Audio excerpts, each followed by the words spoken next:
Hi, I wanted to welcome you to your Introduction to Research Design, and this is the book that we're going to be using.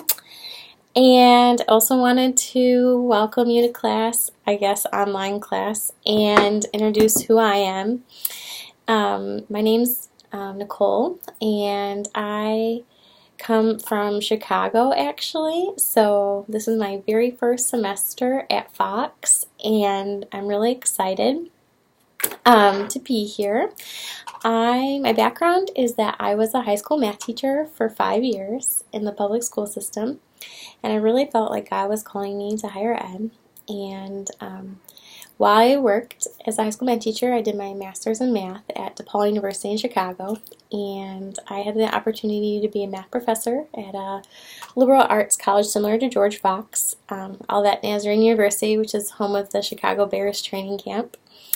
And I taught there for a while, and I really wanted to pursue a PhD in mathematics education, so I left Olivet and I went to Illinois State University, where I worked on my PhD full-time. But I had a fellowship there, so I got to teach classes, and they paid for my PhD, which is really cool.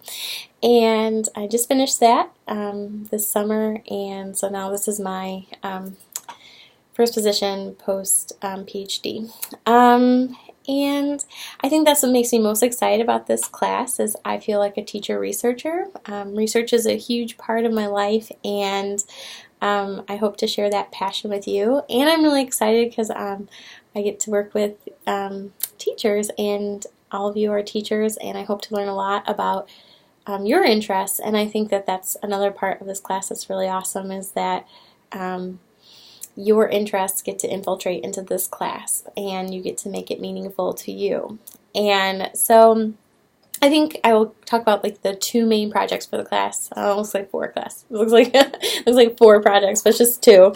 The two main projects for the class are a data repository. So as you start investigating articles that will of your choosing, as you start investigating articles, you'll create a repository. And I'm not looking for you to do it a specific way. You can create your own repository, however, if it's your needs, and but we'll talk more about that later. And the second main project is the data story, where you kind of like tell a story about your topic from your repository. Now, that's not due anytime soon. It's due at the end of the semester, but I wanted to kind of mention it up front so you know that all the activities we're doing are really leading up to that main thing, and because you get to pick your own things you're interested in, that might actually influence like what you might pick, and that you have this larger project. And the main goal of this class, in addition to those main projects, is to prepare you to do action research and to help you transform into a teacher researcher. And so anyway, I just wanted to kind of let you know about those main projects up front so that you can start thinking about what your interests are, and I would love to talk about that with you, so you can feel free to email or call or FaceTime or Skype, whatever you need if you want to bounce some ideas off. I know what it's like to want to talk to somebody about research. A little background about my research interests. I'm really interested in the ways that young students invent use of negative numbers and operations with negative numbers. So I like to work with young children prior to school instruction. So typically negative numbers are taught in middle school, at least according to Common Core state standards. And I like to work with young children prior to that. And so, yeah, so my dissertation study focused in 5th grade, but I've done some other things with 3rd grade and younger with negative numbers. And it's always really fun to see the ways that kids invent use of negative numbers and things like that.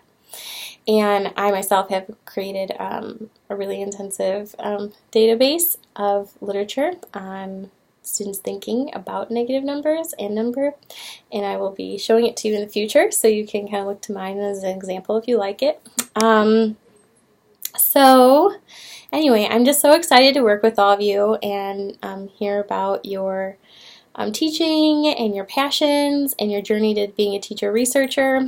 And I just want you to feel comfortable to reach out with me and let me know how this class is going through the whole process. This is my first online class I'm teaching, and so it's not going to be perfect, and so your feedback and helping me learn how to teach this well would be really helpful too. So I'm so glad to meet you, and I hope to hear more from you soon. Bye.